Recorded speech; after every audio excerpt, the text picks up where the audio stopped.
22 de março. O importante é ser feliz. Assinado Satanás. Não ajam de forma impensada, mas procurem entender a vontade do Senhor.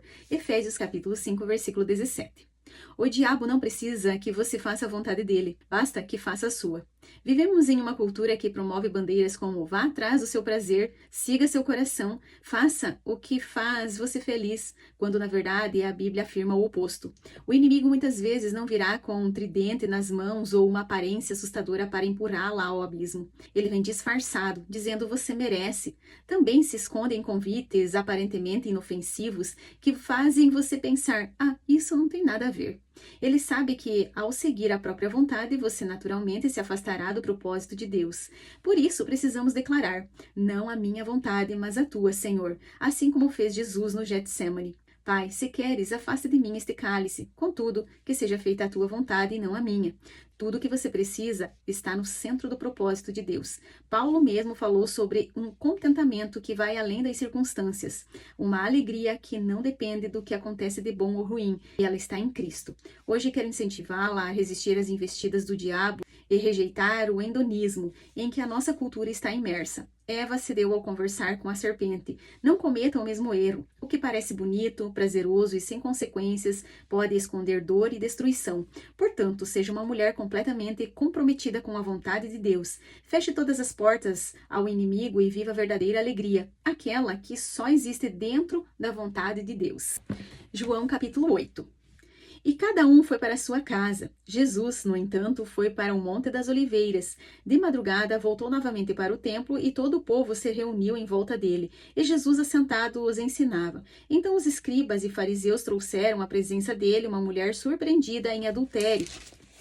E fazendo-a ficar em pé no meio de todos, disseram a Jesus: Mestre, esta mulher foi surpreendida em flagrante adultério. Na lei, Moisés nos ordenou que tais mulheres sejam apedrejadas. E o Senhor, o que tem a dizer?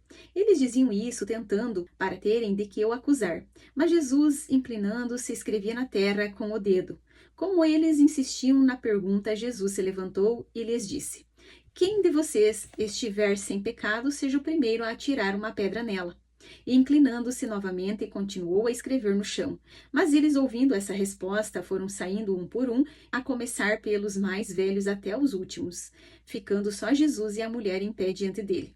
Levantando-se, Jesus perguntou a ela: Mulher, onde estão eles? Ninguém condenou você? Ela respondeu: Ninguém, Senhor. Então Jesus disse: Também eu não a condeno. Vá e não peque mais. De novo Jesus lhes falou, dizendo: Eu sou a luz do mundo. Quem me segue não andará nas trevas, pelo contrário, terá a luz da vida. Então os fariseus lhes disseram: Você dá testemunho de si mesmo. O testemunho que você dá não é verdadeiro. Jesus respondeu: Ainda que eu dê testemunho a respeito de mim mesmo, o meu testemunho é verdadeiro, porque sei de onde vim e para onde vou. Mas vocês não sabem de onde venho, nem para onde vou. Vocês julgam segundo a carne. Eu não julgo ninguém.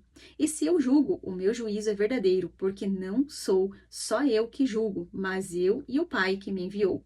Também na lei de vocês está escrito que o testemunho de duas pessoas é verdadeiro. Eu dou testemunho de mim mesmo, e o Pai que me enviou também dá testemunho de mim. Então eles lhe perguntaram: Onde está o seu Pai? Jesus respondeu: Vocês não conhecem a mim e não conhecem o meu Pai. Se conhecem a mim, também conheceriam o meu Pai. Jesus proferiu essas palavras perto da caixa de ofertas, quando ensinava no templo. Ninguém o prendeu porque ainda não havia chegado a sua hora. Outra vez Jesus lhes falou, dizendo: Eu vou embora e vocês vão me procurar, mas perecerão no seu pecado. Para onde eu vou, vocês não podem ir. Então os judeus diziam: Será que ele tem a intenção de se suicidar? Porque diz: Para onde eu vou, vocês não podem ir. Jesus lhes disse: Vocês são daqui de baixo. Eu sou lá de cima. Vocês são deste mundo. Eu deste mundo não sou. Por isso eu lhes disse que vocês morrerão em seus pecados. Porque se não crerem que eu sou, vocês morrerão nos seus pecados. Então lhes perguntaram: Quem é você? Jesus respondeu: O que eu tenho dito a vocês desde o princípio? Muitas coisas tenho para falar e julgar a respeito de vocês. Porém, aquele que me enviou é verdadeiro, de modo que as coisas que dele ouvi, essas digo ao mundo. Eles não entenderam que Jesus lhes falava do Pai. Então Jesus disse: Quando vocês levantarem o Filho do Homem, então saberão que eu sou, e que nada faço por mim mesmo, mas falo como o Pai me ensinou. E aquele que me enviou está comigo, não me deixou só, porque eu faço sempre o que lhe agrada. Quando Jesus disse isso, muitos creram nele. Então Jesus disse aos judeus que haviam crido nele: Se vocês permanecerem na minha palavra, são verdadeiramente meus discípulos, conhecerão a verdade e a verdade vos libertará. Eles responderam: Somos descendência de Abraão e jamais fomos escravos de ninguém. Como você pode dizer que seremos livres? Jesus respondeu: em verdade lhes digo que todo o que comete pecado é escravo do pecado. O escravo não fica sempre na casa, o filho sim, fica para sempre.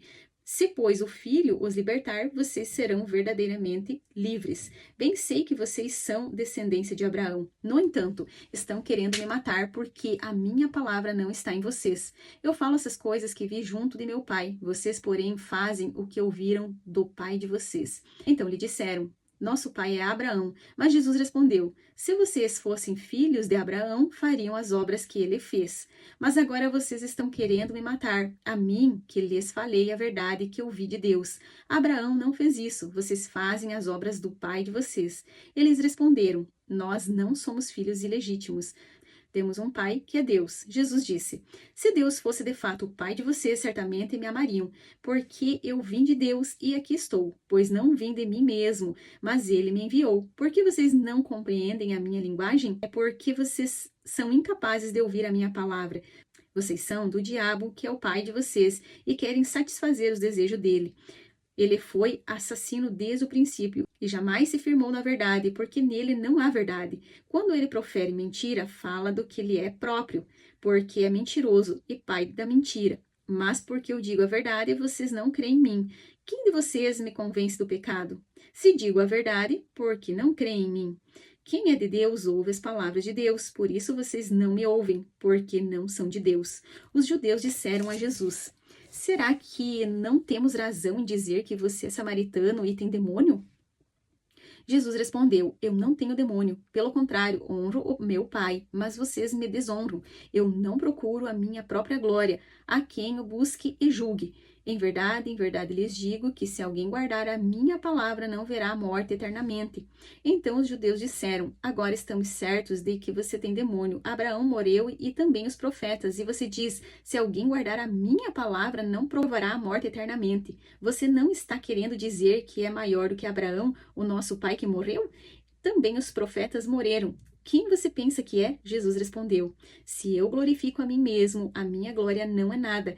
Quem me glorifica é o meu Pai, o qual vocês dizem que é Deus de vocês. Entretanto, vocês não o conhecem, e eu, porém, o conheço. Se eu disser que não o conheço, serei como vocês, mentirosos, mas eu o conheço e guardo a sua palavra. Abraão, o pai de vocês, alegrou-se por ver o meu dia, e ele viu esse dia e ficou alegre. Então os judeus lhe perguntaram: Você não tem nem 50 anos e viu Abraão? Jesus respondeu: em verdade lhes digo que antes que Abraão existisse, eu sou. Então pegaram pedras para atirar nele, mas Jesus se ocultou e saiu do templo. Glória a Deus. Deus abençoe e até amanhã.